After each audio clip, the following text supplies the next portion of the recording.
Bonjour. Merci beaucoup d'être tous venus. Surtout, ça fait plaisir de voir que ce sujet semble intéresser beaucoup de monde et on va voir pourquoi je souhaitais le partager avec vous. Je précise que je reprends en fin de compte le relais d'un monsieur qui s'appelle Elis Lohim, qui a une entreprise qui s'appelle Opquast avec une certification qualité web qui s'appelle Opquast, que je vous inviterai à aller découvrir par la suite. Qui pourra parfaitement compléter votre cursus, quel que soit le domaine d'activité sur lequel vous allez à partir du moment où vous êtes sur le web. Et on va parler beaucoup de qualité, et ce sujet est porté depuis plus de 20 ans maintenant par Elis Lohim, et il commence à percer. La plupart des grandes entreprises et administrations demandent d'avoir la certification Quast avant de recruter des gens dans le web. Donc voilà, il y a quelques slides là de la présentation qui viennent directement d'Opquast avec l'accord bien évidemment de Elis Lohim, avec qui on est partenaire. Alors la qualité appliquée au web, qu'est-ce que c'est ? Le plus compliqué, c'est d'arriver à définir ce que c'est. Donc là, on va commencer par un petit exercice qui devrait être assez rigolo. Je vais vous demander d'utiliser l'application là, qui est à votre disposition pour chacun donner un exemple de ce que vous estimez être de la qualité pour un site web. On passe tous notre vie plus ou moins sur Internet, à visiter des sites, à utiliser des applications. On connaît des succès, puis parfois des déboires. Et là, l'idée, c'est chacun que vous me donniez l'idée que vous faites de la qualité d'un site. Pour vous, c'est quoi un site de qualité ? Un exemple. Donc là, à travers ce bref exercice, on s'aperçoit que la qualité, on a tous une idée de la qualité qui est différente. Chaque idée peut se compléter ou pas. Ce qui est important de dénoter, en fin de compte, c'est que c'est quelque chose de prime abord qui est très subjectif. Et toute la difficulté pour arriver à mettre tout le monde d'accord, c'est de passer d'une vision subjective, c'est-à-dire un site qui fonctionne ou un site qui est ergonomique ou un site qui est épuré, ça ne donne pas beaucoup de terrain d'accroche pour arriver à construire. Donc là, tout l'art de la qualité vise en fin de compte à définir un vocabulaire commun qui fait consensus. Donc c'est de ça dont on va parler pour arriver à avoir des outils sur lesquels on peut s'appuyer pour construire des œuvres collectives qui fonctionnent. Alors, ça semble un peu barbare comme ça, mais là on va parler de, vous êtes tous au courant, l'UX, l'UI, ça vous parle tous ? Hein, l'interface d'utilisation et puis l'expérience de l'utilisateur. On vous a peut-être donné, vous savez, l'histoire de l'exemple de la porte là. Vous voyez, j'ai une porte ici, et grosso modo, là, j'ai une poignée, quoi. Alors, moi, en tant qu'utilisateur, la première chose, c'est est-ce que je trouve la porte ? Est-ce que je localise la poignée correctement ? Donc là, mon expérience, elle commence au moment où je cherche, en fin de compte, la fonction. Là, je vais pouvoir utiliser. Donc là, l'interface d'utilisation, je l'utilise. Est-ce que la poignée est ergonomique ? Est-ce qu'elle a été placée au bon endroit ? Est-ce qu'elle a été mise dans une couleur différente pour que je la différencie bien de la porte, hein, que je puisse accrocher la poignée ? Et puis, est-ce que la porte fonctionne correctement ? En l'occurrence, là, c'est le cas. Il arrive qu'on essaye de fermer des portes et puis qu'elles ne se ferment pas, quoi. Et là, on vit une mauvaise expérience sur l'interface, mais surtout, on garde un mauvais souvenir de notre expérience globale.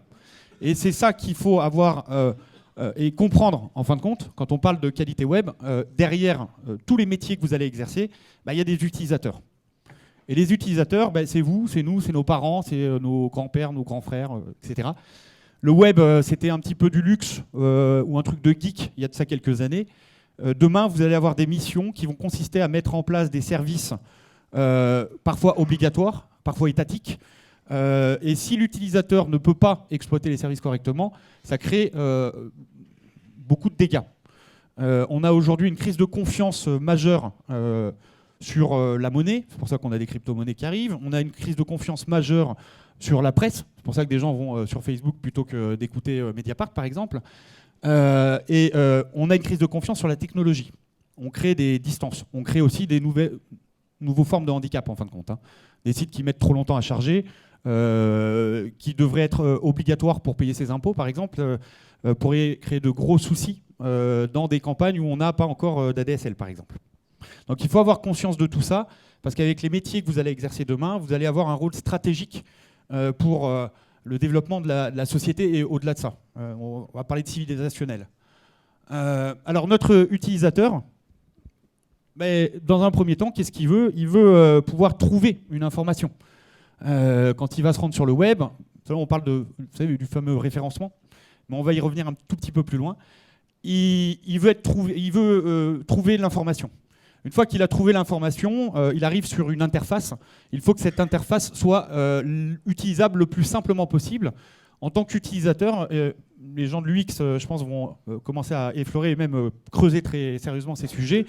Moins on dépense d'énergie cognitive pour comprendre l'interface, plus on est capable de réaliser l'opération pour laquelle on était destiné.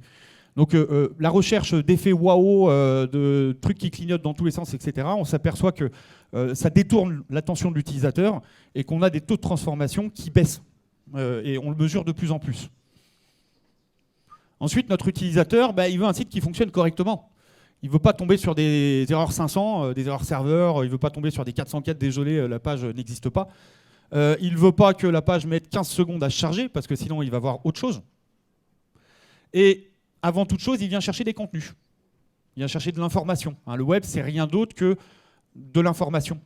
Des pages qui contiennent de l'information. Et puis ces informations sont reliées par des liens qui permettent de définir un peu les relations sociales entre les contenus. Les contenus, ils doivent être de qualité, ils doivent délivrer une information pertinente et fidèle à la réalité. Et enfin, pour terminer, notre internaute, notre utilisateur, il vient chercher avant toute chose des services ou des produits. Vous avez un site de vente en ligne, il vient chercher des produits. Vous êtes une entreprise de prestation de services, il vient vous demander des leads. Il vient de vous demander des devis, pardon. Mais dans tous les cas, notre utilisateur, il faut bien noter que, si vous voulez, l'interface d'utilisation, ça le regarde peu. S'il pouvait l'effacer, il ne peut pas. Même aujourd'hui, les enceintes, vous savez, les assistants personnels posent des problèmes, il n'y a plus d'interface du tout. On pose une question et c'est un peu dérangeant. Malgré cela, notre utilisateur, s'il pouvait passer de « je te trouve » à « je reçois le produit directement dans ma boîte aux lettres », ça l'arrangerait encore mieux, encore plus. Bon, pour ça, il a besoin de passer par cette interface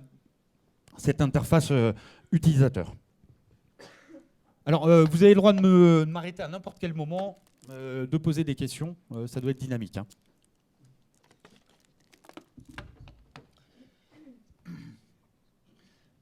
Alors, qui est concerné par la qualité web? En fin de compte, tout le monde. Tout le monde. Les utilisateurs comme les concepteurs. Donc là, vous pourrez comprendre ça aisément puisque vous êtes toutes et tous, utilisatrices et utilisateurs, et vous allez devenir concepteurs, si ce n'est pas déjà le cas pour certains d'entre vous. Et on va s'adresser aux humains comme aux robots. Très clairement, pour avoir des visiteurs sur un site, il faut faire en sorte de parler le même langage que les robots. Donc les robots sont les premiers utilisateurs des sites. Et une fois qu'ils ont décidé de vous envoyer des visiteurs, les seconds utilisateurs sont les humains.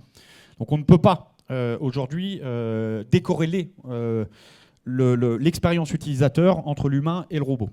Il faut faire des compromis et il faut comprendre la philosophie de chacun. Alors on revient sur notre VPTCS là. Sauf que là, vous avez dit, tout le monde est concerné, les concepteurs comme les utilisateurs. Là, je vous ai représenté le même schéma. Qui vient de HopQuest, pour rappel, mais côté concepteur, développeur, côté professionnel. Donc là, on voit que lorsqu'on parle de visibilité, on parle de référencement, le SEO, pour Search Engine Optimization, ça vous parle? Donc là, on optimise les sites pour le moteur de recherche. Mais si on optimise le site que pour le moteur il va vérifier si l'utilisateur est satisfait. Donc si on ne s'occupe pas de l'utilisateur, le moteur va nous envoyer des visiteurs et il va les récupérer juste après. Le positionnement, le web marketing, la communication. Donc là, quand on parle de visibilité, on parle des agences de référencement.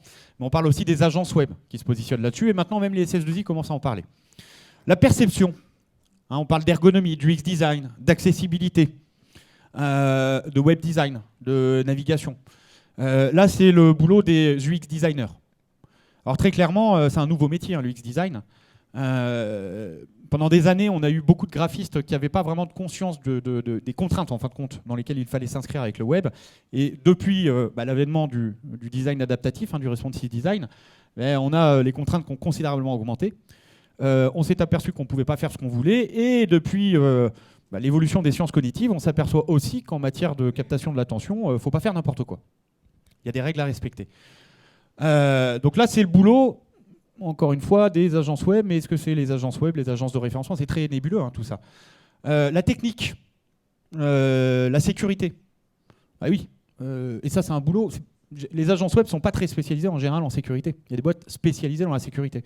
Tout le monde, enfin, certainement, beaucoup d'entre vous, ont vu dans les pages de résultats de Google qu'on appelle les SERP, hein, SERP Engine Result Page, vous excuserez mon accent, ont pu constater qu'il y avait des sites qui avaient été hackés avec des résultats en japonais, parfois en langue arabe. C'est des problèmes de sécurité. Alors je veux dire, imaginez l'utilisateur quand il arrive sur un site et puis qu'il chope un virus, ou qu'il arrive sur un site pour commander son produit préféré et qu'il tombe sur une page en chinois. Là, c'est la sécurité, c'est un métier à part entière. L'hébergement, c'est un métier aussi à part entière. On ne s'improvise pas hébergeur. Cependant, un site qui ne charge pas vite, l'utilisateur est déçu.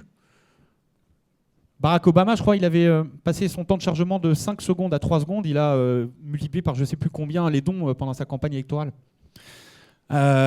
Donc là, l'hébergement, la performance, la conformité tout le monde a entendu parler du W3C? Notez, allez regarder.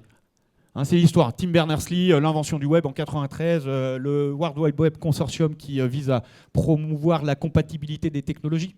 Donc ça, si vous n'avez pas entendu, allez voir, c'est pas l'objet, mais ça pourra vous éveiller sur pas mal de sujets.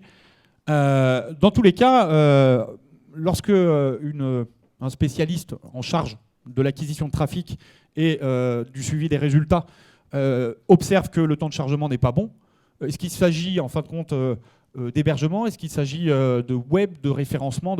Je vous présente ça parce que ça devient très entrelacé en fin de compte, tous ces métiers qui permettent de mettre en place l'expérience utilisateur. Les contenus, là on est sur des boîtes de rédaction. Alors il y a énormément d'anciens journalistes qui sont formés à des méthodologies de rédaction web et qui commencent vraiment à avoir de bons résultats. Les contenus sont à la charge du client, ils sont bien souvent externalisés dans des boîtes de com, dans des boîtes de rédaction, etc. Et on voit qu'il y a vraiment des métiers très, très distincts et qui n'ont pas forcément l'habitude de discuter ensemble. Un développeur discute rarement avec un responsable marketing ou avec quelqu'un qui fait des stratégies éditoriales. Et pourtant, on va voir qu'il est nécessaire que chacun comprenne le rôle qu'il a, à quel moment il s'inscrit dans la chaîne de valeur de création d'un projet de site web, et quel est son rôle et quelle est son implication. Et ensuite, quand on parle des services, là c'est le client qui met en place ses services. Et on revient sur notre UX expérience utilisateur. Donc avant la visite, pendant la visite, après la visite. Et là on se place cette fois-ci du côté prestataire. Louvois, ça vous parle? Le logiciel unique à vocation interarmée de la solde. Qui a entendu parler de cette histoire?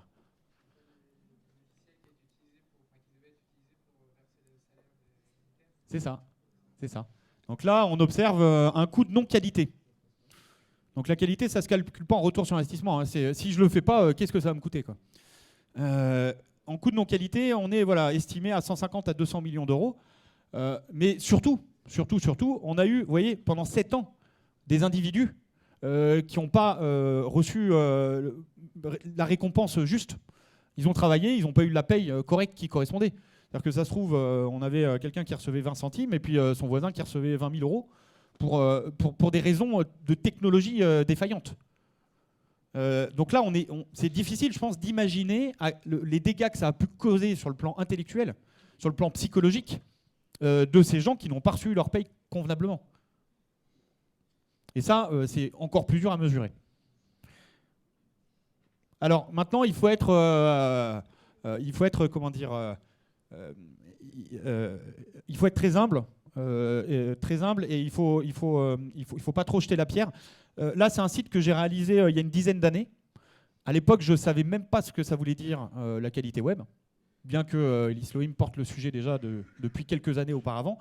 Et j'en avais pas entendu parler. Et en revoyant certains sites, je m'aperçois que je suis très loin des objectifs souhaités en matière de qualité. Par exemple, là, j'ai un formulaire de contact avec un CAPTCHA en dessous et je n'ai pas d'alternative auditive pour les personnes non-voyantes. Le fait est que je n'ai pas de budget. j'ai pas de budget. J'avais offert ce site à une ferme bio. J'ai aucun budget pour faire les modifications. Alors, si je vous en parle, c'est que en se projetant, la qualité, l'accessibilité, tous ces sujets à fort enjeu pour l'avenir, il est intéressant de les inclure dans les futurs projets, obligatoirement. Revenir sur les projets passés, c'est très important, et il faut des budgets pour y arriver. Mais dans tous les cas, si je vous transmets ça, c'est surtout pour ne pas oublier de l'introduire dans les projets sur lesquels vous allez travailler demain. Parce que c'est beaucoup plus compliqué, on le voit, de corriger quelque chose qui est déjà fait, plutôt que d'intégrer les bonnes pratiques dès le début du projet. Alors on dit que le web, c'est facile. Hein. Ah oui, il faut commencer à l'entrevoir très sérieusement. Là. J'ai mis il y a un bref aperçu là. C'est une slide là, qui vient de la conférence d'Elis Lohim sur plein de métiers, plein de fonctions qui permettent de faire travailler un site correctement. Alors, quand on nous demande qu'est-ce que vous faites, je dis nous, notre métier, c'est de faire marcher les sites. Quoi. Vous êtes quoi? Vous êtes une agence web. On se débrouille pour créer du trafic qualifié, donc des gens qui... on ne fait pas venir des véganes dans un McDo, vous voyez. C'est un peu compliqué. On choisit, on cible des gens et on les fait venir sur le site grâce au référencement naturel. On leur fait vivre la meilleure expérience grâce à l'UX, grâce à des sites performants. Et on fait en sorte derrière d'améliorer cette expérience. Alors voilà, j'ai créé l'agence en 2011 sur un constat très simple, c'est que d'un côté, il y avait des agences qui faisaient des sites, de l'autre côté, il y avait des clients qui achetaient des sites, et tout le monde voulait des résultats. Mais les clients ne fournissaient pas le carburant principal du site, qui est le contenu, et ce n'est pas le rôle de l'agence. Donc je me suis positionné là-dessus, sur de la création de contenu, et de manière empirique, on a ajouté beaucoup de compétences avec l'évolution du web. J'ai constitué une équipe au gré de rencontres formidables qui ont justifié le fait d'essayer d'aller plus loin. Ce qui se passe aujourd'hui, c'est que... Je vais faire une digression là. Quand je vous disais on a beaucoup de métiers, moi je m'occupe de SEO et de relations avec les labos. Graciane, elle dirige la prod, elle fait en sorte que ça sorte en temps et en heure. C'est une chef de projet multi-projet, avec 15 ans d'expérience dans le monde du SEO. Eugénie, bon, ça c'est pour la partie assistance de direction. Justine, ça vous parle full stack? C'est polyglotte du code, parce qu'on n'a pas à choisir les technos pour nos clients. C'est le contexte qui définit la techno. On doit être capable d'intervenir sur les technos. Marine, UX designeuse, ça va faire 5 ans qu'elle est dans l'entreprise. C'était la première recrue qui vient du Master Web Edito de Poitiers. Là. Au début, elle faisait que des contenus. Et très rapidement, elle vient du monde du design produit. Et très rapidement, elle s'est spécialisée sur l'UX. Et Rémi, le dernier arrivé, qui lui, chef de projet SEO junior, surtout, c'est un très très bon intégrateur. À partir de là, il permet de ne pas trahir au moment de l'intégration, en fin de compte, tous les efforts qui ont été réalisés en amont pour proposer un design vraiment adéquat. Alors, tout le monde sauf Rémi sur la partie prod est certifié au Quast avec des grands niveaux de certification. Et Rémi va passer à la certif en janvier. Alors, il n'y a pas de piège là. On est dans la vie réelle. Est-ce que vous arrivez tous à observer une différence? Après un truc, je ne suis pas très voiture. Alors on essaie de prendre des exemples vraiment criants. Il n'y a pas de secret. Là, vous voyez la différence. Vous n'avez aucun mal à voir la différence. Et là, est-ce que vous voyez la différence? Ce n'est pas le jeu des 7 différences. Il y a, en fin de compte, sont de prime abord sur une partie visuelle comme ça, sont strictement les mêmes. Sauf que, voilà ce qui se cache derrière le formulaire 1. Il y a eu un développeur et un designer qui ont mis en place un formulaire et ils ont vérifié que quand on clique, ça envoie. Sur le formulaire 2, on a opéré, en fin de compte, on a mis en place une checklist qualité pour vérifier si les prérequis sont en place.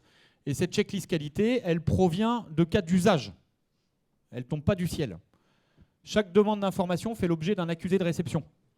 Oui, quand vous remplissez un formulaire de contact, vous voyez, la plupart du temps, on ne voit pas le message qui dit ça a bien été envoyé, et on est rassuré lorsqu'on reçoit un formulaire, un mail qui nous dit on a bien pris en compte votre demande, on va vous répondre sous tel délai. Ça permet de rassurer l'utilisateur et ça permet de ne pas engorger en fin de compte le service commercial. Parce que s'il n'a pas de mail de confirmation, la plupart du temps, il va renvoyer un mail ou alors il va partir et on ne le reverra plus. Mais dans tous les cas, ce n'est pas bon. Donc derrière chaque bonne pratique, en fin de compte, il y a des cas d'usage. Et c'est ça qui est important pour s'approprier ce type de référentiel. C'est qu'on fait consensus, puisqu'il y a réellement des cas d'usage et on peut s'identifier sur ces cas d'usage. L'étiquette du champ de formulaire indique si la saisie est obligatoire. Vous savez, c'est le petit astérix. Parce que si vous avez des champs obligatoires et que ce n'est pas indiqué, bah, vous pouvez réitérer l'opération plusieurs fois sans y arriver.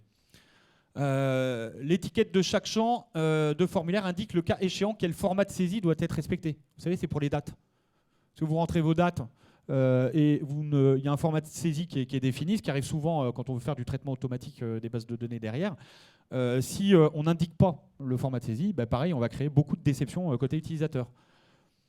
En cas de rejet des données saisies, les champs contenant les données rejetées sont indiqués à l'utilisateur. Vous savez, on encadre en rouge les champs.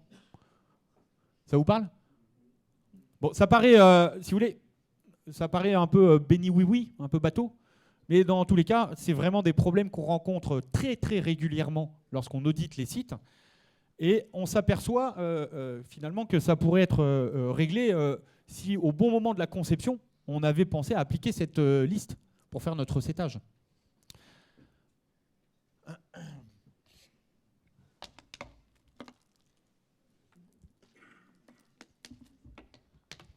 J'oublie un truc, ça reviendra.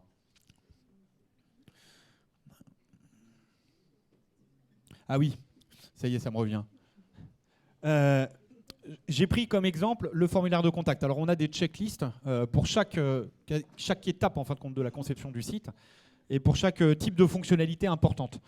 Je prends en exemple le formulaire de contact parce que j'ai l'impression que bien souvent le formulaire de contact c'est un peu le parent pauvre des projets de site. C'est un peu la dernière roue du carrosse. On fait des jolis designs, on fait des super pages d'accueil, etc. Mais on scénarise pour emmener l'utilisateur à rematérialiser la relation, c'est-à-dire à rentrer en contact avec nous. C'est ce qui est le plus important. En fin de compte, le web, c'est un facilitateur de mise en relation. Ce n'est pas quelque chose pour dématérialiser les gens et puis qu'ils disparaissent. Donc le moyen de contacter l'éditeur, que l'utilisateur a de contacter l'éditeur, est fondamental. Et bien souvent, on ne porte pas l'attention nécessaire au formulaire de contact. C'est tout l'objet de ce qu'on nous demande. On nous demande de créer du trafic et des contacts. Donc si le formulaire ne marche pas, tout ce qu'on a fait en amont, la stratégie, le site, les contenus, etc., ça ne sert à rien. C'est dommage.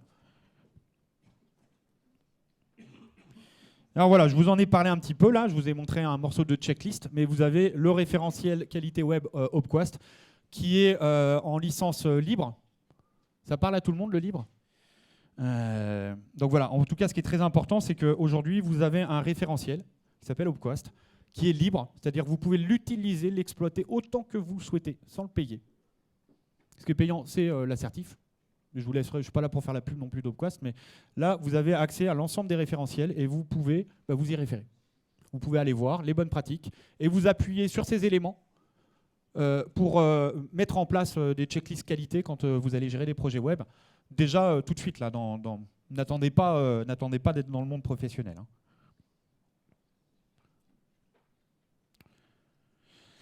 Alors, on a légèrement abordé les sujets liés à la non-qualité, les sujets liés aux dettes techniques qu'on peut traîner parce qu'on n'a pas fait les bons choix au bon moment. Et ces dettes techniques, elles vont avoir des implications majeures en fin de compte sur la vie du projet et sur la survie même des projets. Alors, j'ai voulu vous présenter en fin de compte une ébauche, un exemple de stratégie web qu'on réalise avant de créer un site, avant de mener un projet de refonte, pour nous assurer que les prérequis sont en place. Et là, c'était pour vous expliquer vraiment cette partie-là sur laquelle je vous ai dit tout à l'heure que vous alliez être en charge de réaliser des consultations. Et cette partie en amont qui permet de spécifier le besoin et qui permettra au prestataire finalement de fournir une réponse adéquate, de ne pas surévaluer, elle est fondamentale et elle est bien trop souvent, en fin de compte, à menuis, où on n'y accorde aucune importance ou aucun budget. Et c'est pour ça qu'on a des projets qui malheureusement, ne répondent pas aux attentes. Pour être très clair, quand on fait des appels d'offres, quand on reçoit un appel d'offres, pour gagner un appel d'offres, il faut répondre précisément à l'appel d'offres.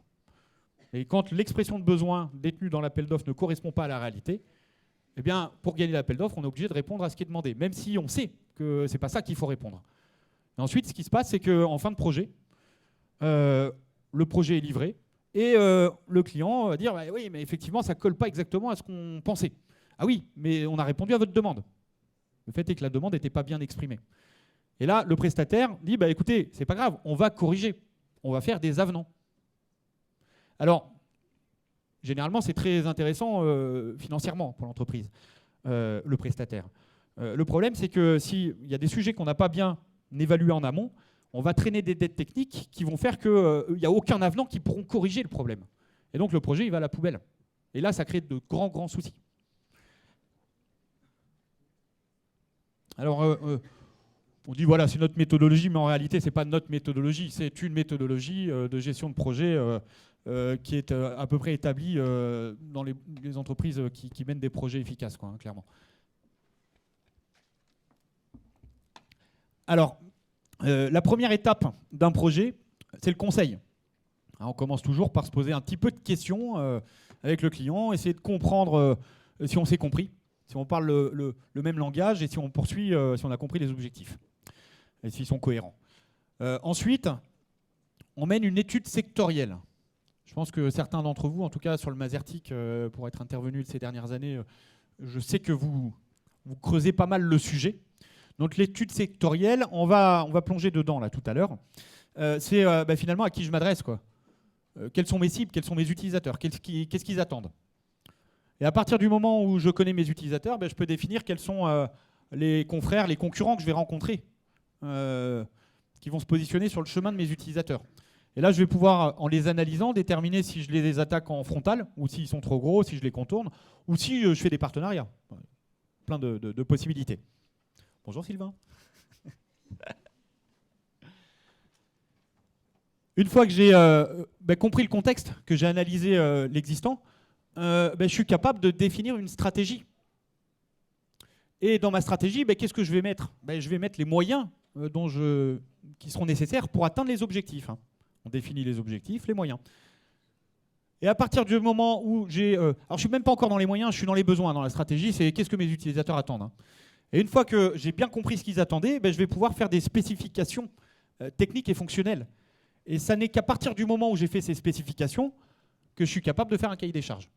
Et qu'un prestataire, à ce moment-là, pourra dire « Ok, je sais exactement ce dont tu as besoin, je vais pouvoir répondre, je sais les moyens que je vais devoir mettre sur la table pour te répondre, et donc je n'aurai pas de surprise. » Même si, de toute façon, il ne faut pas se leurrer, il y aura toujours des surprises. Il ne faut pas oublier qu'on est dans le bac à sable, le numérique. Hein. Mais là, on arrive quand même à diminuer au maximum la part de hasard auquel le prestataire va être confronté. Et ça permet de faire en sorte que ce prestataire ne surévalue pas sa prestation. Et surtout, ça permet de le driver correctement. Ça permet de faire la liste de ce qu'on attend de lui et de pointer la livraison, ce qu'on appelle le recettage. Hein. Quand on reçoit une livraison, on vérifie si le bon de commande, si les produits sont conformes au bon de commande. Le recettage dans le web, je pense qu'il n'y a pas un projet sur 100 qui est recetté. Parce qu'il n'est pas bien défini en amont, donc on n'a pas de quoi recetter. Il faut arriver à bien définir en amont. Si on dit dans le cahier des charges, je voulais un site épuré, joli, pratique, je ne vois pas ce qu'on peut recetter. Par contre, si on s'appuie sur une checklist qualité au moment de la conception du zoning, vous voyez, je ne vais pas attendre de livrer ma pré-production là, ou de livrer mes maquettes. Au moment où je crée mon zoning, je vais vérifier que j'ai bien mon fil d'Ariane.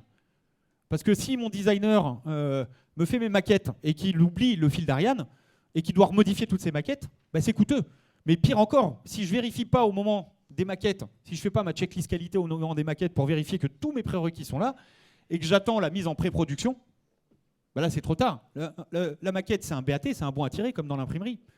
Donc si j'attends tout ça, et ce qui arrive très souvent, le client arrive là, il dit oui mais j'avais pas pensé à ça, et il comprend pas. Il comprend pas que il faut revenir à l'étape maquette. Et je vous laisse imaginer là les coûts sur le projet. Et c'est ça, c'est un peu, on fait ça en accéléré. Hein. Je vais essayer d'écrire un cours là là-dessus là, pour que vous puissiez y accéder plus tard. Donc, ensuite, une fois qu'on a fait nos spécifications, ben, on est capable de commencer à produire, de produire un zoning, de produire des maquettes, de les intégrer, de passer à l'installation et au paramétrage du CMS, parce que là c'est un mode en CMS, on n'est pas en développement spécifique. On va pouvoir créer le template, on va pouvoir faire les devs de plugins, etc. Et là on va pouvoir livrer au client la pré-production. Et une fois que le client a le site en pré-production, il va pouvoir intégrer ses contenus. Et vous voyez là, j'ai un contrôle final. Alors c'est même pas final parce qu'on en a encore après, mais j'ai un contrôle final de la pré-production. Donc si je dis contrôle final, c'est bien qu'on a des opérations de contrôle qualité à chaque étape. De la même manière, là je ne l'ai pas mis dans le schéma, mais quand le client fait ses contenus, on a aussi une checklist qualité sur les contenus. Sur chaque élément, on a une checklist qualité. Et on va vérifier avec le client, avant même qu'il commence à rédiger ses contenus, on va lui transmettre les bonnes pratiques pour faire en sorte qu'il ne fasse pas d'erreur.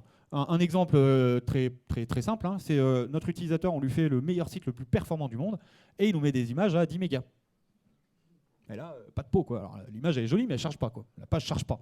Donc ce serait dommage d'avoir une bécane de course, de guerre, et de passer à côté parce qu'on a oublié quelque chose. Et c'est tout l'objet, en fin de compte, de cette approche qualité. Et le rôle que certains d'entre vous auront demain, il sera vraiment pivot central. C'est d'avoir...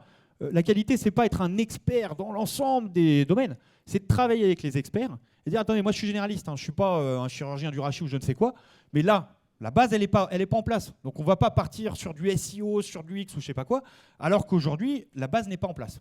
Donc tout l'objet de la qualité, c'est d'avoir une conscience et une vision systémique, en fin de compte, d'un projet web et d'apporter ce recul réflexif pour permettre de faire en sorte que toutes les fonctions travaillent ensemble.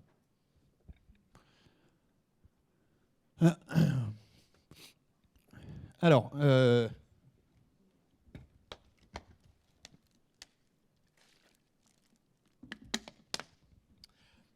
donc là, c'est un exemple fictif, bien évidemment, on ne montre pas les stratégies de nos clients, de stratégie qui permet d'aboutir à la construction d'un cahier des charges pour un magasin de vente en ligne de produits bio. Alors, on se met toujours d'accord avec le client. Alors là, si vous voulez, normalement, ce n'est pas notre rôle. Ce que je vais vous présenter là, c'est ce qu'on récupère des travaux qui ont été réalisés par le client en matière de stratégie, de positionnement et de plan de communication. Alors dans les faits, nous, on a vraiment besoin de ces éléments pour construire la stratégie sur le web. Dans les faits, bien souvent, on s'aperçoit que les clients pensent avoir les éléments, mais à l'étape, en fin de compte, de la récupération, on n'a pas grand-chose. Et quand on échange avec le client, il prend conscience qu'effectivement, il y a des carences et qu'on a réellement besoin, en fin de compte, de répondre à ces questions pour arriver à définir une stratégie agile. J'ai agile parce qu'on peut aller très très loin. Alors on se remet d'accord sur l'activité. Quelle est l'activité du client, l'année de création, le panier moyen. Ça permet aussi de faire un état des lieux de démarrage. C'est intéressant de voir comment on fait évoluer le panier moyen après un projet optimisé. On va regarder les ressources qu'il a à sa disposition. Ça c'est très important parce que comme on l'a vu, un site qui fait 50 pages, c'est pas le même budget qu'un site qui fait 300 pages. Un client qui souhaite créer un site de 300 pages, s'il faut faire 300 pages de contenu, la partie création de contenu va représenter plus de 80% du budget du site. Tandis que sur un site qui fait 30 pages, la partie création de contenu va représenter peut-être 25% du prix du site. Une fois qu'on a compris ça, on se met d'accord avec le client pour lui faire prendre conscience, en fin de compte, de l'ensemble des sujets qu'il va falloir traiter et de la manière avec laquelle on va passer le curseur de qui fait quoi. Parce que dans tous les cas, il faudra faire le travail. Ensuite, on fait le point sur les produits ou les services qu'il propose, les différents partenariats qu'il peut avoir avec des marques, les services de livraison qu'il peut proposer, etc. Ses zones de chalandise actuelles et celles qu'il souhaite pénétrer. Vous m'arrêtez si je ne parle pas pour les Mazertic, mais pour les UX et Dev, là, s'il y a des trucs chimiques, vous me dites. Ensuite, le SWOT, ça parle à tout le monde. Opportunité, menace, atout, faiblesse. Ça aussi, c'est très très important de le faire avec le client. Normalement, toute entreprise digne de ce nom s'est déjà posé ces questions. Dans les faits, même chez nous, je crois qu'on n'est pas à jour. Pardon ? Oui, je vais les mettre sur le site. Ouais. De toute façon, je crois que c'est filmé en plus. Hein, donc, ouais, je vais vite parce que l'objet, c'est pas. Je pense que. T'es en Mazertic ou. D'accord, ouais, d'accord. Après, ce serait intéressant que vous échangiez entre licences, là, faire du co-développement. Là. Je pense que vous avez beaucoup à vous apporter les uns les autres. Et vous allez pouvoir devenir très, très puissant si vous apprenez tout de suite à collaborer ensemble. Hein. Créer des liens, là, et en plus, c'est pas des liens de connivence. Hein, voilà, opportunités, menaces, marché en plein essor, etc. Je vais vite pour laisser un peu de temps aux questions-réponses. Ensuite, on se met d'accord, et là, c'est très, très important. Quels sont les objectifs? Alors là, on a mis, j'avais pas assez de place, donc j'ai mis... pardon, c'est les atouts et les limites du site. Ensuite, on se met d'accord sur les objectifs à court, moyen et long terme. Là, on n'a pas mis le moyen, mais c'est intéressant de segmenter quand même.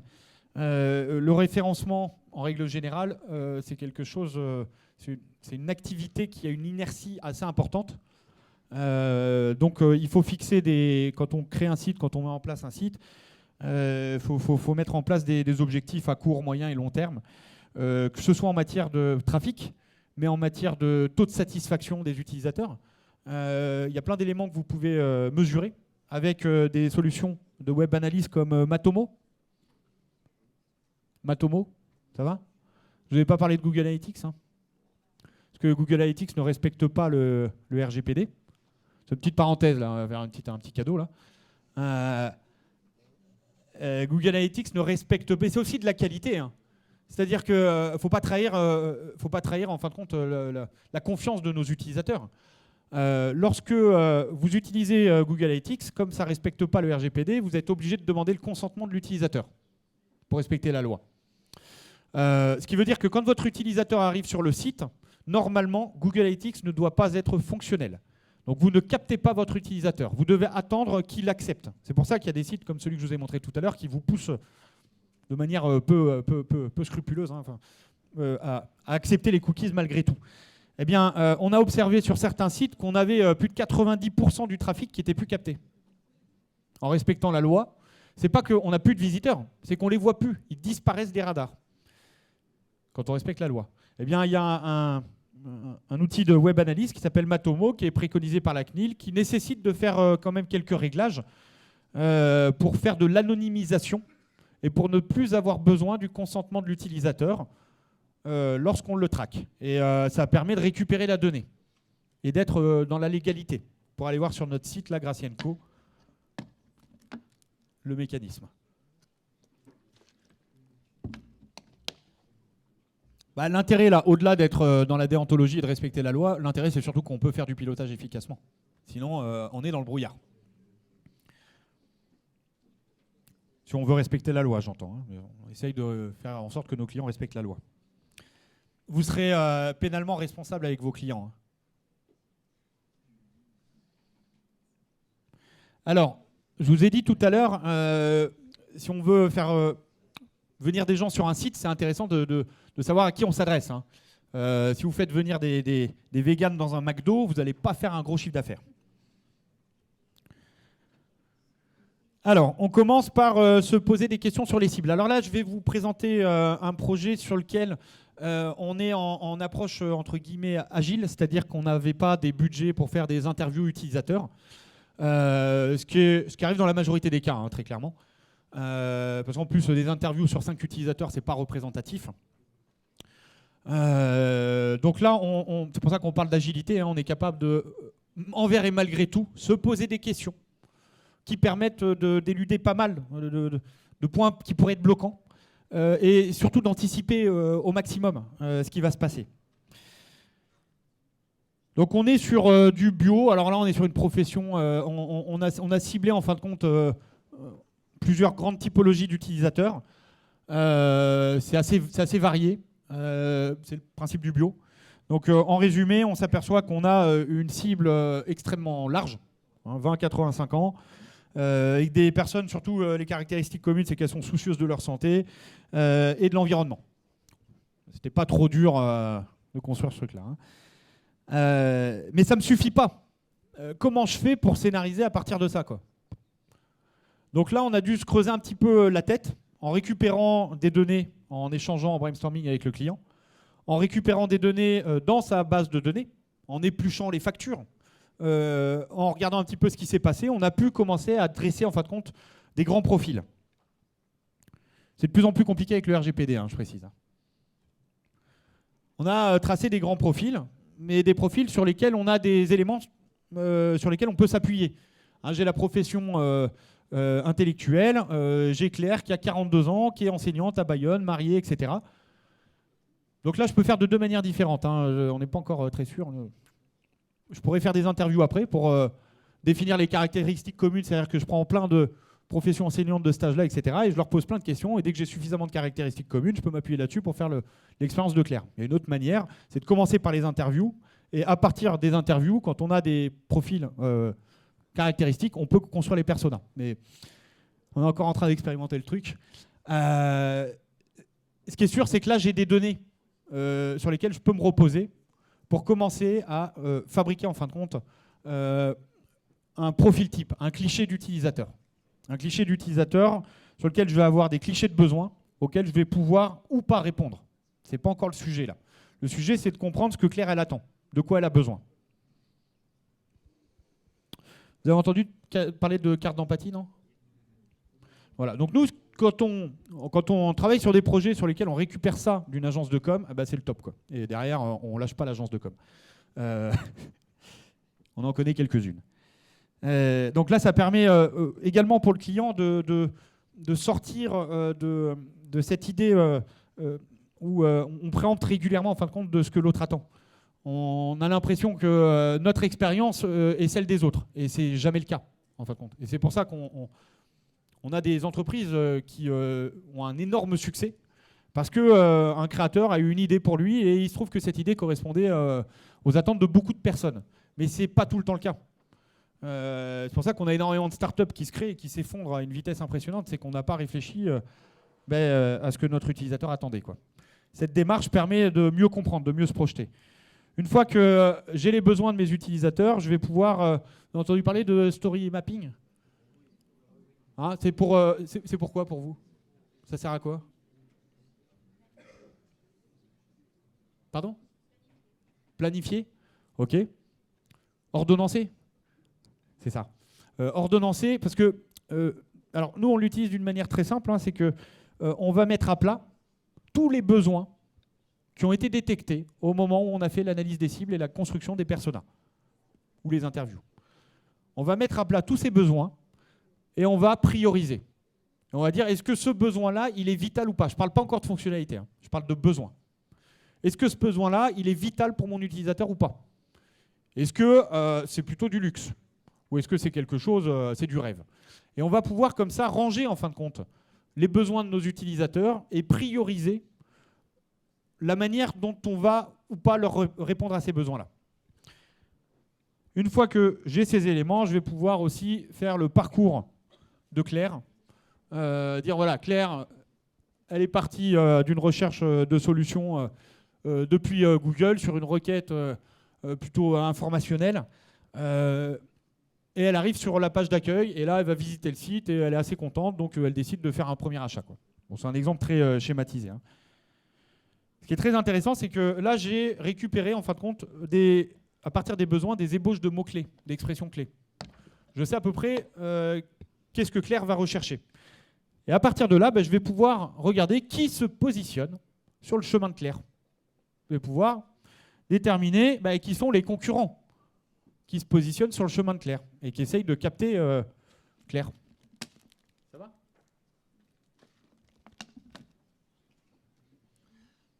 Et là, on va utiliser plein d'outils pour mesurer, en fin de compte. Alors déjà, on va commencer par faire une... Alors là, c'est une restitution d'un benchmark concurrentiel sous forme graphique. On peut faire des restitutions sous forme de tableurs beaucoup plus puissants. Là, on va regarder en fin de compte le site dans un premier temps. À quoi il ressemble? On va faire une première approche qualité pour regarder si les gens qui ont créé le site, en fin de compte, sont plutôt sérieux ou pas. Si on a un concurrent qui est plutôt sérieux ou pas. Là, c'est un énorme site, je ne sais pas si vous voyez. On va regarder combien de fois il a été refondu. depuis quand il existe. Parce qu'un site qui existe depuis 20 ans, c'est beaucoup plus compliqué de lui passer devant qu'un site qui a été créé il y a 2 mois. Il y a une notion d'autorité qui est très importante sur le web. On va regarder, vous avez entendu parler du PageRank? Vous pouvez noter là aussi, parce que c'est très important, hein, le web, c'est des contenus qui contiennent de l'information, et ces contenus sont reliés par des liens hypertextes. Vous savez, c'est les trucs en bleu sur lesquels on clique. Et les 2 choses les plus importantes sur le web, hein, c'est les textes et c'est les liens, les relations sociales entre les documents. Le boulot du moteur de recherche, c'est d'être pertinent pour vous, les utilisateurs. La qualité de Google, c'est quoi? C'est de fournir le site qui répond le mieux à vos attentes. Pour ça, il fait du calcul de pertinence. Il mesure les textes par rapport à votre requête. Il essaye de faire ressortir le texte qui est sémantiquement le plus en adéquation avec votre requête. Le truc, c'est que s'il a 2 textes qui ont exactement le même niveau d'adéquation, comment il fait? Il va mesurer combien il y a de liens qui arrivent sur chaque document. Et plus j'ai de liens qui arrivent sur un document, plus j'ai de chemins qui mènent vers ce document, donc proportionnellement et statistiquement, j'ai plus de chances qu'un utilisateur arrive sur ce document-là. Donc je fais passer celui-là devant. Là, dans le benchmark concurrentiel, vous voyez, le Trust Flow, le Citation Flow. Alors à la base, j'ai parlé de PageRank et de TrustRank, mais c'est des marques déposées par Google, donc les outils que nous utilisons ne peuvent pas utiliser ces marques. Mais là, on mesure en fin de compte la puissance du site. C'est une note qui va de 1 à 100. Wikipédia, il doit être dans les 90, vous voyez, pour vous donner une idée. Le site Gracienco, qui n'est pas tout pourri, entre guillemets, il doit être à peine à 30. Là, on voit qu'on a un site qui est puissant. Il est puissant en matière de popularité et il est puissant en matière de confiance. La confiance, ça vient d'où? Ça vient de l'environnement dans lequel votre site s'inscrit. Qui sont les copains qui font des liens vers vous? Est-ce que ces copains sont dans des thématiques qui sont cohérentes par rapport à la vôtre? Est-ce que vous avez des liens depuis des sites universitaires? Arrêtez beaucoup de confiance. Je vous laisse vous projeter dans ce que vous pourrez faire pour moi, sur les blogs de l'IUT. Et tout ça, ça permet en fin de compte de mesurer ce qui ne se voit pas. Parce que quand on travaille dans le web, bien souvent, on fait beaucoup de choses qui ne se voient pas. Et il va falloir communiquer avec les clients pour leur expliquer que c'est un peu comme l'oxygène. Hein. Ce n'est pas parce qu'on ne voit pas l'oxygène qu'on n'en a pas besoin pour vivre. Donc on vérifie tout ça, on vérifie les points intéressants du site. On voit que le site fait 30 500 pages. Comment on fait pour savoir le nombre de pages que Google a indexées? On utilise des commandes, des opérateurs de commandes. Vous faites par exemple site de points dans Google, vous allez dans Google, vous faites site de points et vous mettez directement l'adresse du site et Google va vous dire combien de pages il a enregistré. Donc là, je vous invite très fortement à aller creuser un peu l'histoire des commandes pour gagner du temps et pour être plus efficient dans vos recherches. On va regarder combien il y a de versions du site. Est-ce que c'est un site international ou pas? Donc tout ça, ça nous permet vraiment de mesurer, si vous voulez, l'importance du concurrent et pour aider nos clients à prendre les bonnes décisions. On va regarder le niveau de visibilité qu'il a, les mots-clés sur lesquels il est positionné, les pages positionnées sur ces mots-clés, le trafic qu'ils arrivent à capter, les investissements qu'ils font sur les réseaux sociaux, sur Google AdWords, etc., etc. On va regarder les différents produits qu'ils proposent, le positionnement sur lequel son positionnement, pardon. On va regarder, là c'est un bref aperçu, mais on vous le disait, hein, s'ils sont sur les réseaux sociaux, s'ils travaillent, s'ils font du guest blogging, s'ils travaillent avec des blogueurs, etc. On essaye de mesurer en fin de compte le poids du concurrent pour définir de quelle manière on va pouvoir lui passer devant. Ou pas. Parfois on peut s'épuiser et essayer d'attaquer une montagne trop grande. Une fois qu'on a tout ça, on est capable de faire une stratégie de mots-clés. C'est très important hein, de comprendre ça, quelle que soit l'activité, qu'on soit sur un site de business pur et dur ou qu'on soit pour un client, pour un site étatique, on a besoin de porter une information directement auprès d'un utilisateur. Ce qui veut dire que même quand on est dans un domaine public, on peut, et d'ailleurs c'est le cas, par exemple les acteurs publics qui s'occupent de rénovation énergétique, de RSE, etc., se font prendre énormément de visibilité, en fin de compte, par des acteurs privés qui ne portent pas le même message. Et dans ce cas, par exemple, c'est très intéressant de pouvoir appliquer ces méthodologies pour arriver à porter le message. Donc tout ça pour vous dire, ça ne s'adresse pas qu'au monde du business.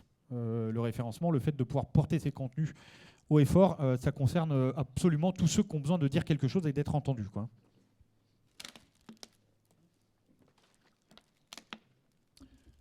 Alors là, ce n'est pas un plan de site, hein. C'est une stratégie de mots-clés. Donc c'est très important de comprendre les limites aujourd'hui des moteurs de recherche en matière de sémantique et de compréhension des textes. Et tout l'objet, en fin de compte, derrière chaque mot-clé, il y a des requêtes, hein. J'ai un utilisateur et j'arrive à définir si j'ai des requêtes transactionnelles, informationnelles ou navigationnelles. Ça parle pour tout le monde ou pas? Transactionnel, baguette bio, pas cher, quoi. Je vais arriver sur une page produit, quoi, pour acheter une baguette bio, quoi. Bon, qu'est-ce qu'il faut utiliser comme farine pour les gens qui ont des problèmes de gluten? Bon, là, on est sur de l'informationnel. On va faire arriver les gens sur une page de blog, plus qu'une page de produit. Par contre, là, quand je suis sur une page de blog, même si je réponds super bien à la demande de mon utilisateur, le cycle, la durée qui va découler pour qu'il arrive à mûrir correctement, bah, ça peut être un cycle d'une semaine, d'une journée ou de 6 mois. Et au bout de 6 mois, il y a peu de chances qu'il se rappelle que c'est moi qui lui ai fourni l'information. Donc c'est là où on va parler de rétention, d'inbound marketing. L'idée, c'est de faire en sorte que notre utilisateur, une fois qu'on lui a livré une information de qualité, il est arrivé à travers une requête informationnelle, bah, qu'on fasse en sorte de créer le lien avec lui, pour qu'on puisse l'alimenter et qu'il se rappelle de nous au moment où il va transformer, d'une manière ou d'une autre. Donc là, on range en fin de compte nos mots-clés dans des environnements sémantiques cohérents pour faciliter le travail au moteur de recherche. Parce que je suis un agriculteur qui vend des pommes. Ben, je vais pouvoir créer une rubrique dans laquelle je vais parler des pommiers, quoi, et de la culture des pommiers. Je vais me créer une rubrique dans laquelle je vais parler de recettes, par exemple. Je vais avoir des tartes, je vais pouvoir parler des sœurs Tatin. Pas de problème. Par contre, si je me mets à parler de mon super Mac, je suis super content, j'ai fait le site avec un Mac, quoi. Ouais, mon Mac, Apple, etc. Là, je risque de causer vraiment des soucis à Google. Il va dire, mais il me parle d'informatique ou il me parle de nourriture? Donc c'est un exemple assez télégraphié, mais c'est pour vous aider à comprendre l'importance de créer des environnements sémantiques cohérents. Pourquoi? Parce que Google, encore une fois, qualité. Il travaille pour les utilisateurs. Et les utilisateurs, qu'est-ce qu'ils souhaitent? Qu'est-ce qu'ils attendent? Des ultra spécialistes. Ils ne veulent pas de généralistes. Un utilisateur, quand il fait une recherche sur Google ou sur un moteur de recherche, il veut trouver l'information la plus pertinente, il veut trouver l'information la plus légitime. Et pour ça, les moteurs de recherche s'intéressent aux grands spécialistes. Et si vous vous mettez à mélanger plein de thématiques sur vos pages, Google ne pourra pas comprendre, ou le moteur de recherche ne pourra pas comprendre quelle est votre spécialité. Je crois qu'il y a un exemple là, il y a un nouveau joujou là, qui est arrivé dans les cours d'école, le string. Ça vous parle? Ça me marque parce que là c'est tout frais là. Tapez string dans Google Images et vous allez voir. Non mais c'est problématique pour Google, hein. C'est très problématique et si vous voulez ça crée des nouvelles règles sémantiques. Le web avance à une vitesse hallucinante. On a des écrits qui arrivent sur le web plus vite qu'on est capable de les absorber. Alors là, j'en profite, je fais une petite digression. Je vais vous livrer un outil qui s'appelle Your Text Guru. Pour ceux qui ne connaissent pas, vous pouvez le noter, hein. Qui est créé par, en partie des partenaires là, qui sont les frères Perronnet. Sylvain Perronnet, c'est le chef scientiste de Quant, le moteur de recherche que je vous invite tous à utiliser, qui n'attaque pas votre vie privée, très clairement. Ils ont développé un outil qui permet de définir les mots avec lesquels vous allez pouvoir rédiger vos pages pour assurer à Google que vous êtes légitime pour ressortir sur le mot-clé sur lequel vous voulez ressortir. Donc là, ce n'est pas une formation Your Text Guru, mais je vous invite très fortement à aller explorer le sujet et à voir avec l'université pour faire des ateliers l'année prochaine un peu plus poussés, pour prendre le temps de faire de la rédaction web. Oui. Alors, yourtext.guru, G-U-R-U. C'est des outils faits par des chercheurs, donc on n'est pas sur des interfaces extrêmement marketées, etc. Mais c'est redoutablement efficace.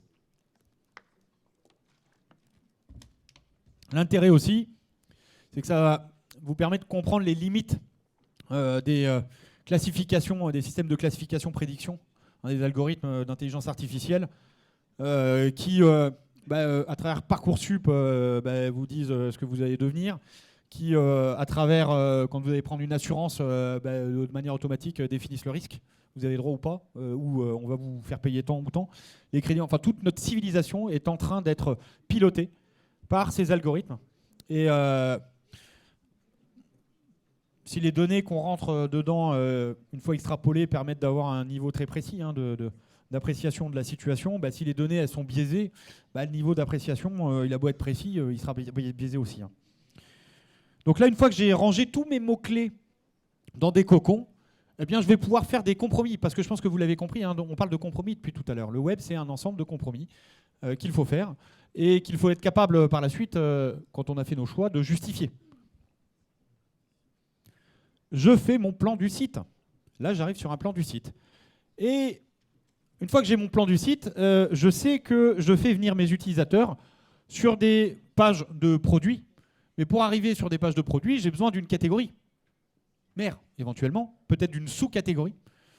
Est-ce que ma catégorie mère va être designée de la même manière, elle va proposer les mêmes fonctionnalités que ma page de sous-catégorie? C'est probable, je ne sais pas, je ne le définis pas à ce niveau-là. Par contre, est-ce que ma page de produit va être différente de ma page de catégorie? Oui, on le sait d'ores et déjà.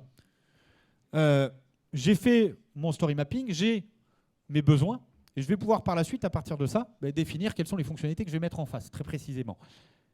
Là, je sais que je vais avoir en tout cas un modèle de page d'accueil à créer, un modèle de page de catégorie, mère, peut-être un modèle de sous-catégorie, un modèle de page de détail.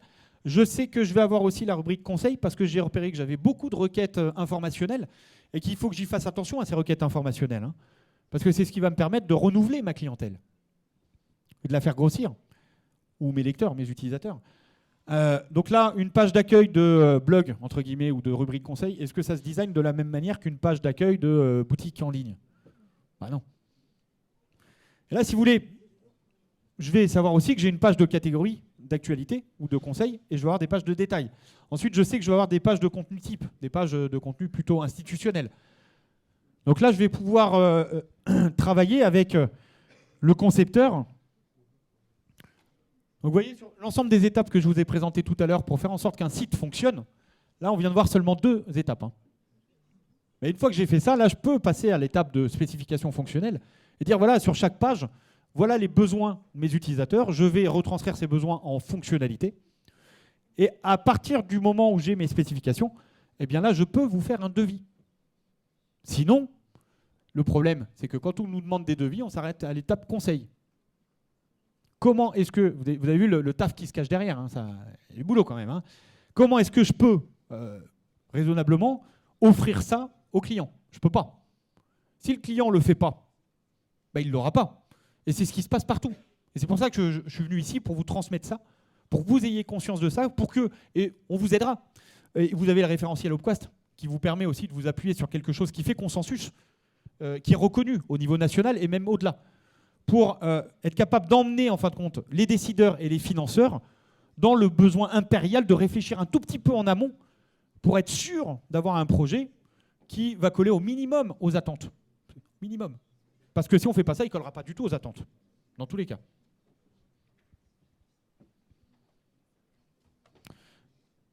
Alors je vais vous parler de... C'est un cas très précis, là. Autisme Info Service. Avec le film qui est sorti dernièrement, là, ça commence à faire un peu de bruit. On les a accompagnés, en fin de compte. On nous a consultés. On nous a dit, voilà, on ne comprend pas. On a demandé à avoir la création d'un site. Et on a des devis qui vont du simple au quadruple. Je ne vais pas vous donner les prix, mais c'était assez conséquent et ce n'était pas justifié. Si on ne prend pas en compte ce que je vous ai dit, maintenant que je vous ai expliqué tout ça, vous comprenez pourquoi ça allait du simple au quadruple. C'est que le prestataire le plus sérieux, il avait opté pour le quadruple. Parce que qu'est-ce qui se passe dans la majorité des cas? Comme on est dans le bac à sable, vous avez des nouveaux entrants qui arrivent toujours sur le marché, vous, demain, qui n'ont pas conscience de tout ça. Et il y a 2 cas de figure qui s'opèrent. Soit quand vous prenez un projet, dans tous les cas, vous sous-évaluez, parce que vous n'avez pas conscience de tout ça. Et dans la moitié des cas, les entreprises jeunes vont bâcler le projet pour arriver jusqu'au bout et survivre, ce qui n'est pas forcément la mauvaise solution. Ils vont survivre. Les autres, et je sais de quoi je parle, puisque nous, on est passé par là. Et on a failli mourir plusieurs fois Parce qu'on n'a pas conscience, en fin de compte, de tout ce qu'il faut faire. Et comme on nous attend sur les résultats, on ne peut pas livrer le site en disant « ça y est, j'ai fait mon taf ». Non, on nous attend sur les résultats. Donc, il faut corriger. Donc, cette conscience, en fin de compte, des dettes techniques, on l'a parce qu'on l'a vécu. Et qu'est-ce qui se passe ? Dans le deuxième cas de figure, le prestataire, très consciencieux, va aller jusqu'au bout. Il va faire le taf. Sauf qu'au bout, il n'aura pas de rentabilité et la boîte, elle s'effondre. Et dans tous les cas, c'est bon pour personne. C'est pas bon pour le client, c'est pas bon pour le prestataire, c'est pas bon pour l'utilisateur. Et si on arrive à vraiment avoir conscience de ça et à transmettre ce message aux décideurs, qui, je le rappelle, faut pas leur jeter la pierre. Ils ont passé leur vie à s'adapter à des changements perpétuels. Et le numérique, il est arrivé de manière un petit peu insidieuse comme ça. Hein. On l'a pas vu venir. Donc là, l'idée et la mission que vous aurez demain, c'est de faire fonctionner tout ça. Et c'est une lourde mission.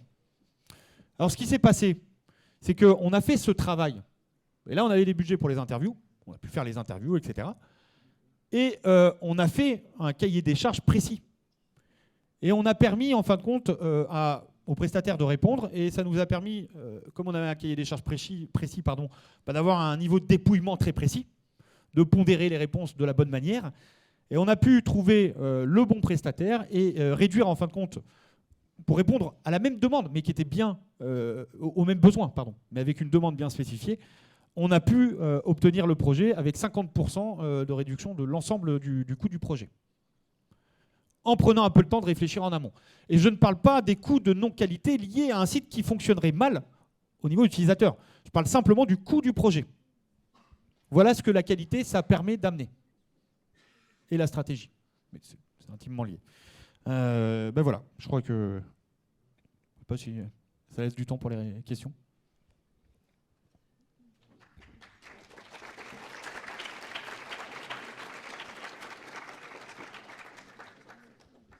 Alors on y va pour les questions parce que c'est maintenant que ça va commencer à être amusant. Oui ?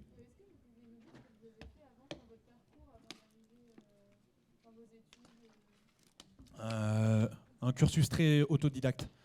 Alors, comment je suis arrivé là-dedans ? C'est dans les années 2000.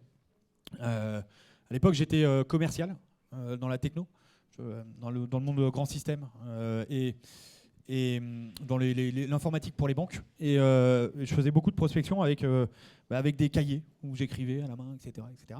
Et puis, j'ai découvert un outil libre qui s'appelle Sugar CRM. Qui était un outil de Customer Relationship Management qui permet de capitaliser, d'historiser. Et là, j'ai découvert la productivité du numérique et très vite, je suis basculé dans le web. Et j'étais en région parisienne, je voulais partir pour surfer, donc je suis arrivé en Charente-Maritime, à Royan. Et là, j'ai offert un site pour une ferme bio, pour faire un peu de réseau. Et à l'époque, on est passé devant Leclerc, le bio le moins cher. Il y avait un site qui s'appelait Leclerc, le bio le moins cher, sur plein de requêtes autour du fromage. Et on a essayé de comprendre pourquoi, comment. Et puis là, j'ai découvert que c'était grâce au référencement naturel. Et depuis la nuit des temps, en fin de compte, vous savez, c'est l'histoire des émetteurs et récepteurs. Depuis la nuit des temps, pour être émetteur d'un message, il fallait beaucoup de moyens.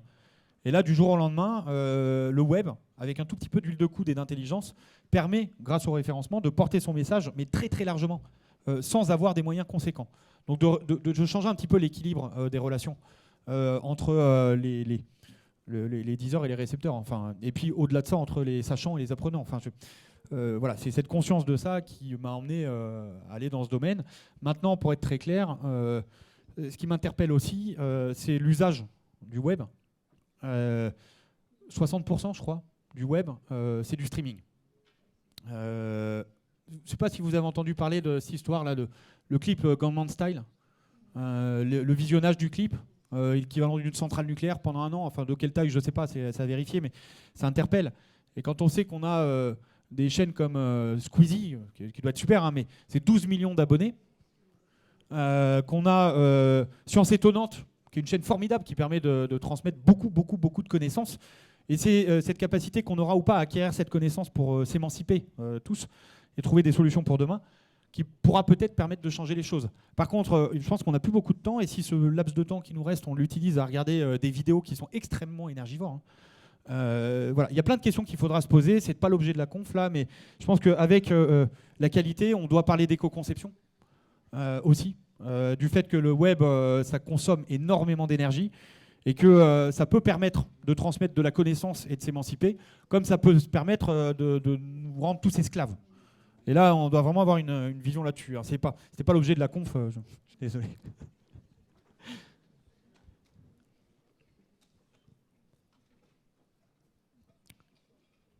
Qui d'autre?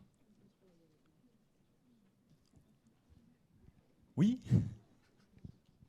Dans la démarche de standardisation du processus qualité, là, qu'est-ce qu'on arrive à, je ne me représente pas ce qu'on arrive à standardiser là. Tu vois la démarche Opcast là, donc il faut respecter quoi? Je me représente pas ce que c'est que la standardisation de la démarche qualité en fait.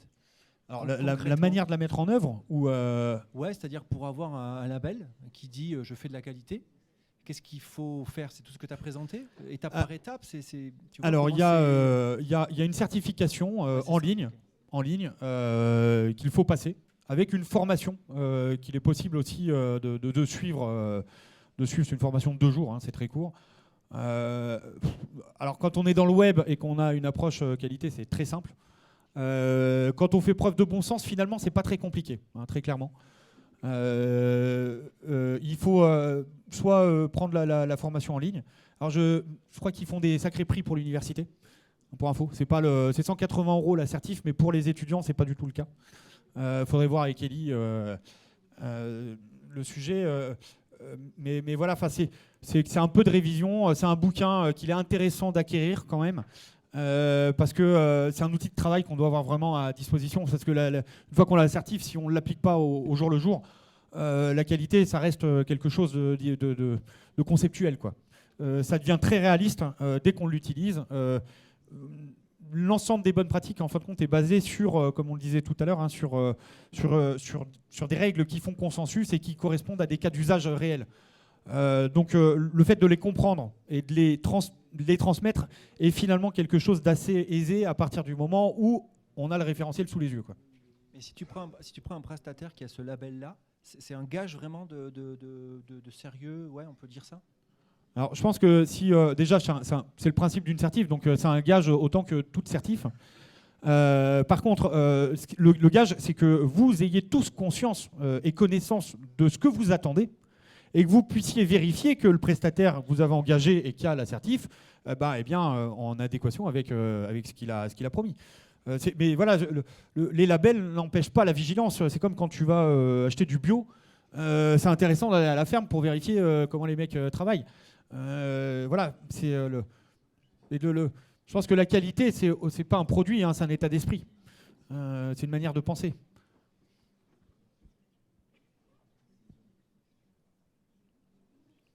Oui.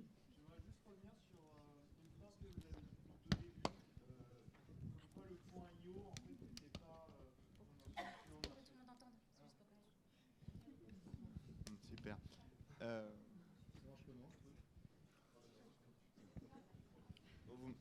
Ça marche? Ah ouais. Impeccable. Vous avez dit tout au début que le point .io était très mauvais en fait pour le référencement, mais au final ça a que peu d'importance dans l'algorithme. Pourquoi avoir stipulé ça? Alors, c'était une digression comme d'habitude. Est-ce que tu vois beaucoup de points .io dans les résultats? Qui vont ranker, bah, c'est peut-être pas leur but non plus après. Ouais, c'est ça, mais c'est pour ça que je dis, dans un contexte où tu dois faire du référencement, c'est peut-être pas l'idéal. Mais en tant que tel, ça compte pas dans l'algo. Enfin, c'est un poids très très faible. Aujourd'hui, les points .io, ça va être surtout des SaaS ou enfin voilà des choses comme ça qui n'ont pas forcément envie de se positionner sur des. Oui, c'est ce que je te dis, c'est que si tu as besoin de te positionner, c'est pas le bon choix. C'est ce que je t'ai dit. Pourquoi ça serait pas le bon choix? Développez, s'il vous plaît. Alors, pour la simple raison que quelle est la bonne règle? C'est celle qui fonctionne, en règle générale. Hein. C'est-à-dire que c'est une question de statistique. Si tu as des points .fr, par exemple, qui nécessitent de passer par un processus d'acquisition établi, processé, que ça représente la majorité aujourd'hui des sites sur la langue française, etc., on a statistiquement aujourd'hui des sites qui sont potentiellement bons pour l'utilisateur. Si tu as... c'est par exemple les points nets. C'est statistique en fin de compte. C'est que on mesure la qualité des sites en règle générale par rapport à des tonnes de paramètres qu'on recoupe. Et si tu recoupes que les points nets en majorité sont des sites de mauvaise qualité, tu vas affecter une mauvaise note à un point net. C'est pas pour ça que tu vas pas être référencé. C'est des centaines de paramètres qui rentrent en compte. C'est pas un paramètre. Et il n'y a pas une recette qui fonctionne exactement. Si tu essayes d'appliquer la même recette partout, bah, tu vas créer un comportement suspect. Parce que tu vas créer quelque chose de représentatif. Et même si c'est une bonne pratique, bah, ça va être suspect. Donc c'est juste. C'est pour ça que je parlais de bac à sable. Hein. On ne peut pas résumer comme ça en quelques secondes. Hein. Mais statistiquement, si tu veux, les points IO sont des sites qui ont été utilisés pour faire des levées un peu à l'arrache. Et c'est des arnaques derrière. Donc si tu veux, dans beaucoup de cas, il y a des arnaques qui se cachent derrière. Donc si tu veux être référencé avec une extension qui est majoritairement utilisée par des voyous, entre guillemets, hein, c'est des questions de statistiques. Hein. Oui. Et il y a eu beaucoup de levées de fonds avec rien derrière.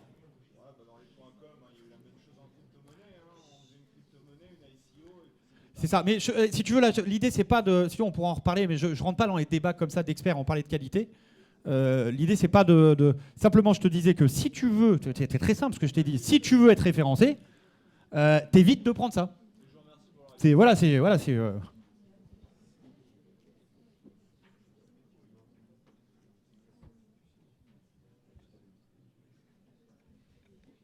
Une autre question? Plus qualité?